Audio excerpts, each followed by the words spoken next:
I don't do mock drafts because you're just setting yourself up. It's hard enough to pick football games. If I'm supposed to guess what teams are going to do in a mock draft, I don't do them. I've been asked, like, by Fox Bet, do a mock draft. I'm like, why be wrong? I mean, at least I think I'm not going to be wrong on picks, even though this year I don't even think I was 500.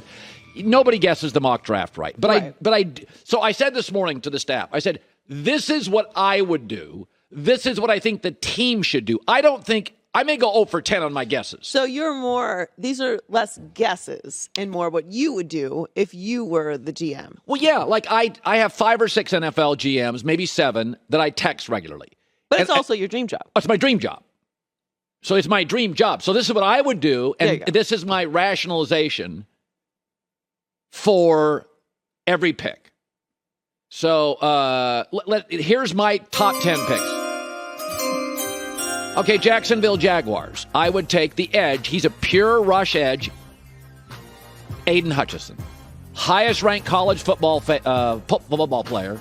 I know what he is. Wildly productive. Led the Big Ten with 14 sacks.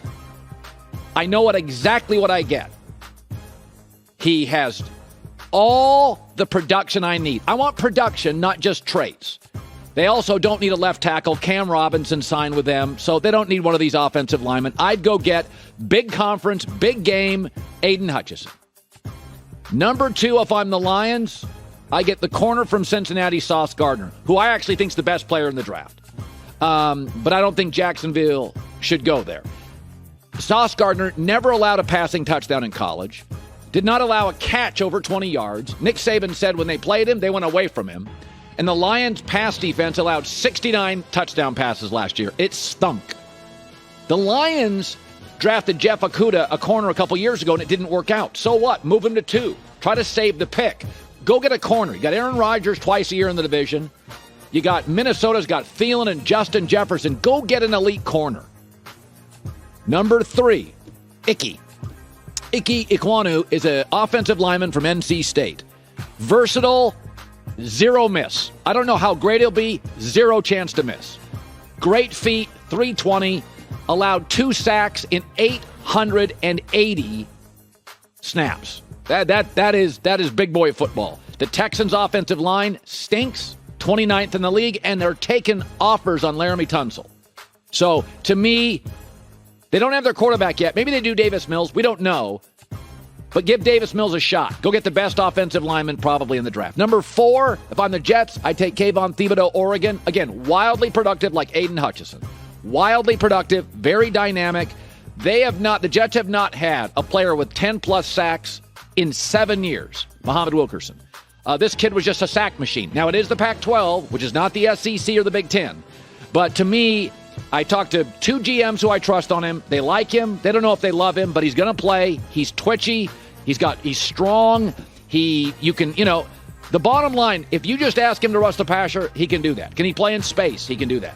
Number 5, Giants. I'd go get Evan Neal, massive, mountain-sized left tackle, Alabama. Don't love his feet, but he's a 3-year starter under Nick Saban, 6'7", 320. The Giants had the 30th ranked offensive line. I was told by a member of the organization that the only offensive lineman they really like is Andrew Thomas, left tackle. Get Evan, move him right, whatever, get your tackles right for Daniel Jones. I don't think it's a great draft, but this is of great need, so I would go get him. Again, his feet can be a little slow, but that dude's going to be hard to get around. Number 6, this is probably a reach, but I would take Malik Willis if I was Carolina. They've already told Sam Darnold they're going to draft a quarterback, so just go draft the best one. I mean, why draft one in the 3rd round that's going to be not as good as Sam Darnold? He's wildly dynamic. And again, I think you can put him in the offense pretty early because of his raw athleticism. He'll figure out stuff. I wish the Niners last year would have played Trey Lance a little more. Get him in there. Let him make plays. Number 7, Giants again. Now, again, this is not going to happen, but I'd take Travon Walker. Most people think he's going to go number 1. He's not productive enough. He was a 1-year starter.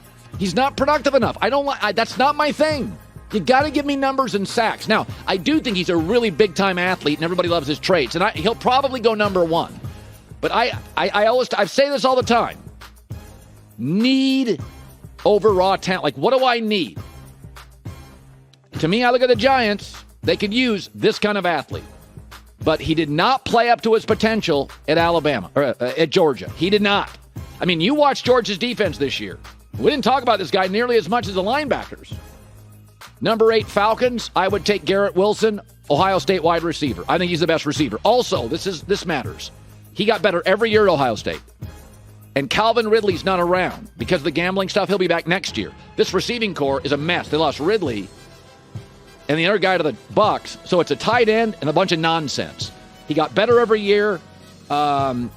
He's Calvin Ridley for a year, then Calvin steps in, and those guys battle it out for number 1. But remember, the Falcons are going to get a quarterback next year. So wouldn't it be nice if you gave him Garrett Wilson with a year under his belt and Calvin Ridley and Kyle Pitts? Number 9, Seahawks. This is so Seahawks. I would take the cornerback Derek Stingley, who I have huge concerns about busting. He's never been as good as he was his freshman year, but the kid is ridiculous.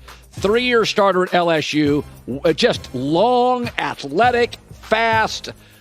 He is a sensational player. And by the way, you're in a division with probably a Deebo Samuel, a DeAndre Hopkins. The Rams got Cooper Kupp. I mean, the Rams got their Jalen Ramsey. Is he your Jalen Ramsey? So I would go get, and by the way, the one area I like for the Seahawks is safety. So you could really round out your secondary here. They don't have a lot of strengths in Seattle, but if this kid hits, you got a really nice secondary. You got a lockdown corner and 2 really, really aggressive safeties. And then number 10, the Jets. They may trade out of it. I would take Charles Cross. Listen, Zach Wilson's your quarterback. You got to give this kid a fair chance. You got to give this kid a fair chance. He's probably going to. They're bailing on Mekhi Becton, the offensive tackle, who's had weight issues and injury issues. Reportedly, they're bailing on him. He's a miss, and they'll probably trade him draft day. But Cross is one of these guys that people don't see. Not a great chance. Maybe not an all-time left tackle, but I mean, to me, if I was the Jets, I would go real heavy offensive in the draft. And there it is. I don't know if I'll get any of these right. This is what I would do. This is what I would do. And I'd probably go 0 for 10. Hi, everybody. Thanks for watching. Subscribe here to get the latest from the show. Also, be sure to check out more of the best clips from The Herd or go watch a few segments from other shows on FS1.